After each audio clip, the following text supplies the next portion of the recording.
Stories work in a variety of ways. And I want to explore with you this morning at least a couple of ways in which this story works. At face value, we know that this is the story of Jesus healing a blind man. It's a story about a man, a real person. A person who, because of his affliction, was ostracized. His time and place in history meant that he lived in a society that pushed people to the margins when they were less than perfect, less than the norm, less than, well, less than lovable. We know that this was his predicament because he was sitting by the road begging.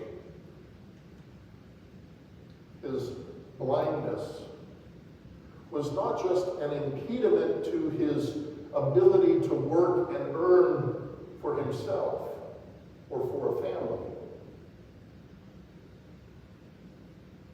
It was a thing that separated him from full participation in the community. He could not, for example, have participated in worship in Jerusalem at the temple. He would have been barred for being less than.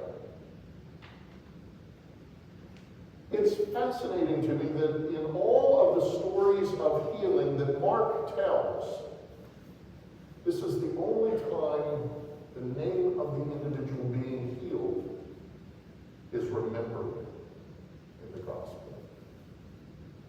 We know him to be Bartimaeus, a name that means Bar, son of Timaeus. But we know more than that because in Aramaic, Timaeus means poverty or unclean. And so Bartimaeus is a name that means son of poverty or son of the unclean. And it may be that this name Bartimaeus is remembered because the response of Bartimaeus after Jesus pronounces him whole is not to obey the command to get up and go, but rather he makes the decision to follow Jesus. The presumption being that he follows all the way to Jerusalem, that he becomes one who watches those events play out, but then who remains as a part of the community of faith and the witness of the apostles to the risen Christ. It may just be that we know Bartimaeus' name because of his faithfulness in that community from the time of his healing forward. But it might also be that the one healed had a name that was not remembered. But Mark, in writing the story, gives him this name Bartimaeus in a sense to highlight and to contrast the son of poverty or the son of the unclean over against the son of David, whom he proclaims.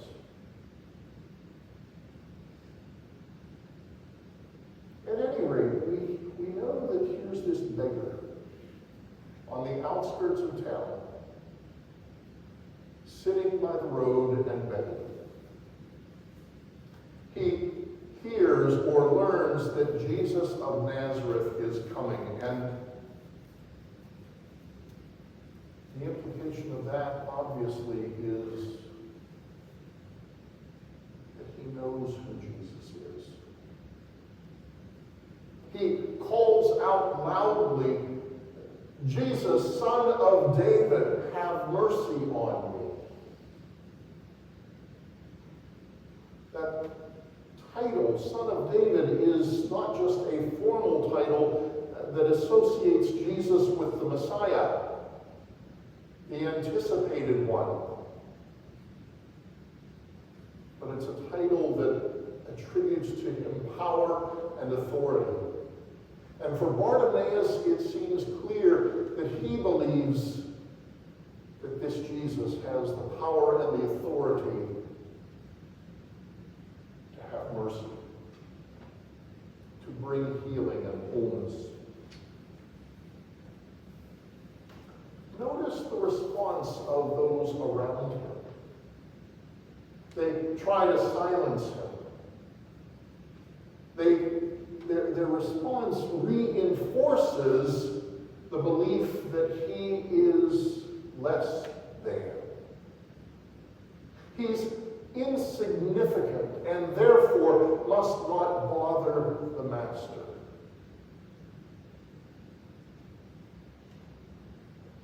But Bartimaeus, if he is nothing, is bold.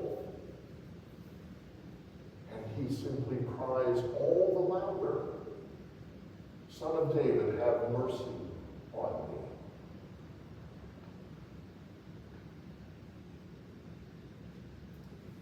Mark tells us that this apparently stopped Jesus in his tracks.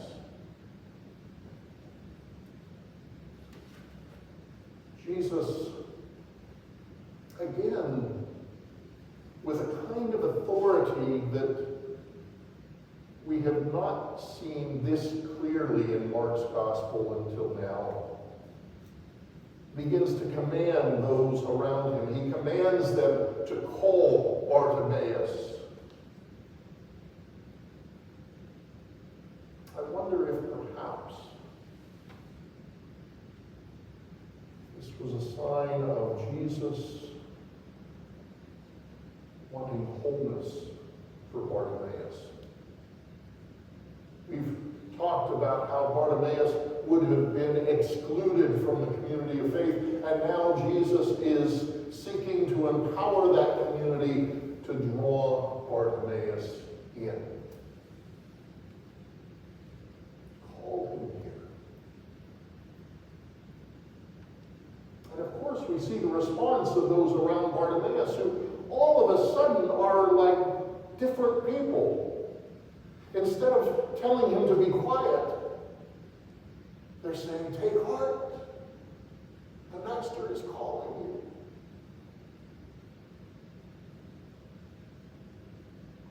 And Bartimaeus gets up and throws off his cloak. He comes to Jesus. Mark tells us that as Jesus begins to engage directly with Bartimaeus, he asks a question, and it's the same question we heard Jesus raise recently with James and John. Remember, we talked about how James and John had come to Jesus, and they asked for a favor.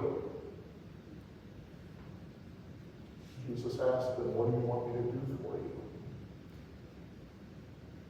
They, of course, were asking for positions of prestige and power and authority, one to be seated on the left and the other on the right side of Jesus when he comes into his glory.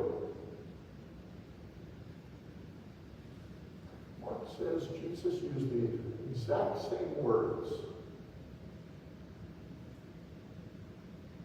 when he spoke to Bartimaeus. "What do you want me to do for you?"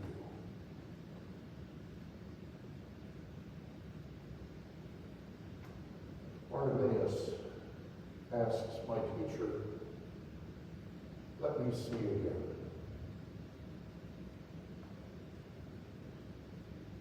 And of course, Jesus' response was to heal Bartimaeus and at the same time to affirm his faith. Your faith has made you well. There is no waving of the arms or touching of the eyes or spitting, as we had seen in another healing of a blind man. Just words of grace. Your faith has made you well. So in this story, we see the willingness of Jesus to respond to those who are sidelined by the community, who are the least and the last and the lost and the littlest of all. Those who've been pushed to the margins of life, told they don't belong. We see Jesus' care and concern for an individual, someone who, rather than being insignificant, given a name and remembered for all time by the community of faith. We see Jesus' desire to renew people's lives through healing. We see the power of Jesus displayed in his authority, not only to command that wholeness, but to command a kind of transformation of that community of faith. We see the truth of Jesus' identity and how Bartimaeus recognizes it even when Jesus' own disciples did not understand it. And we see, of course, something of the true nature of discipleship in Bartimaeus and how he responds. This is a story when Jesus raises that question of Bartimaeus, what do you want? It always makes me think of a scene from a movie from about 20 years ago. The movie starred Tim Allen. It was called Joe Somebody. The theme of the movie was about this guy, Joe, who at work and in his home life just had not seen the successes that he had always hoped for or dreamed about. People may have known his name Joe, but they didn't seem to know much more about him. They didn't seem to care to know much more about him. In a lot of ways, he was a nobody. The experience is a kind of crisis to which one responds and asks him, what do you want? But instead of being like Bartimaeus, who knew exactly what he wanted, Jesus asked. Joe is thrown into the turmoil of a kind of existential crisis, almost sent into a panic and hyperventilation. Because suddenly he's confronted with that question, what do I want? And he doesn't know the answer. But Bartimaeus knew. He knew and recognized his own deepest need, and he was not afraid to say it. He recognized that he needed mercy from God, mercy from Jesus. And he asked for it. Almost with the kind of confidence that Jesus has spoken about. And he says, if you ask anything in my name,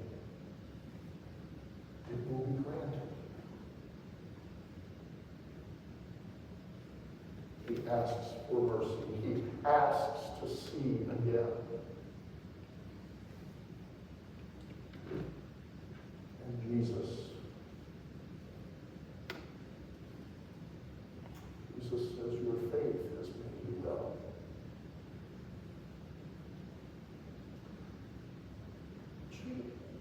Mark tells us this story about Jesus and Bartimaeus, reminding us that Bartimaeus saw who Jesus was. And he knew that Jesus had the power to show mercy. The recognition of Bartimaeus of where true power lay was a real contrast to the disciples who, although they appeared to know who Jesus was, always kept bumping into things because of their own blindness to what Jesus was really about. We've talked about that and how Peter takes Jesus aside to correct his understanding of what it means to be Messiah. Of how the 12 are on the way and they're arguing with one another over who is the greatest. Of James and John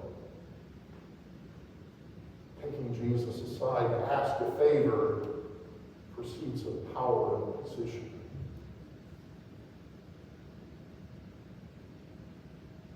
All of this happens while they're on their way to Jerusalem with Jesus, where Jesus will lay down his life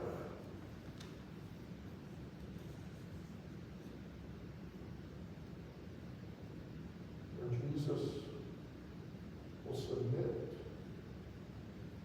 everything for the sake of the world.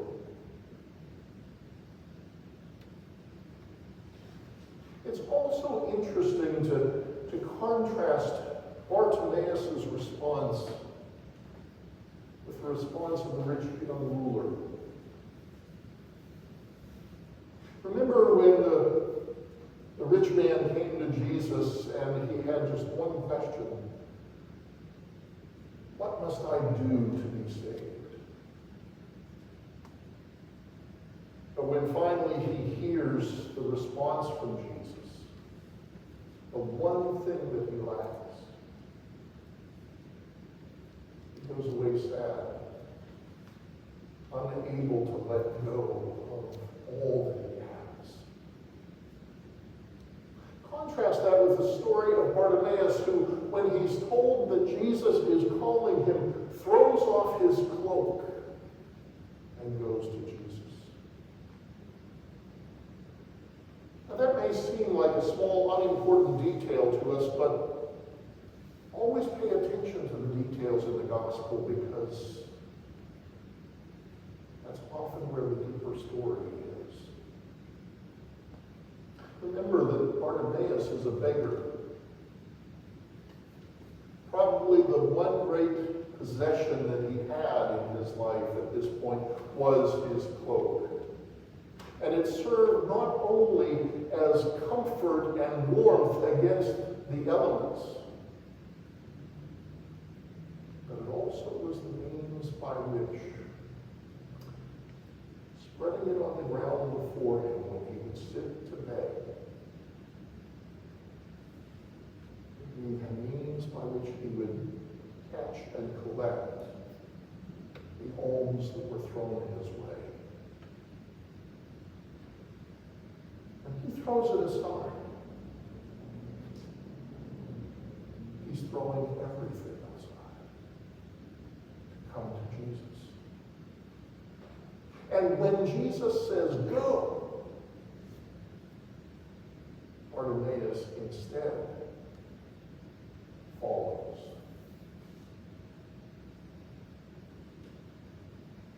The response the rich man could not make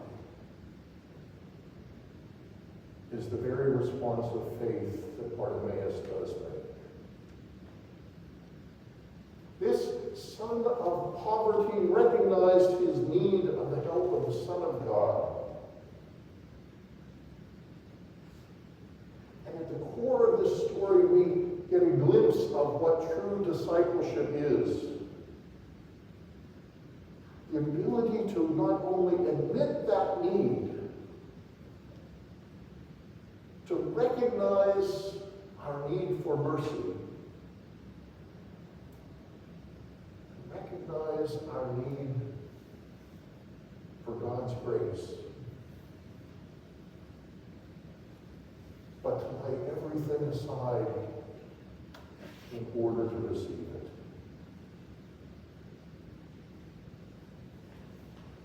The story of Bartimaeus raises the question for us. What do we want? Do we want mercy and grace?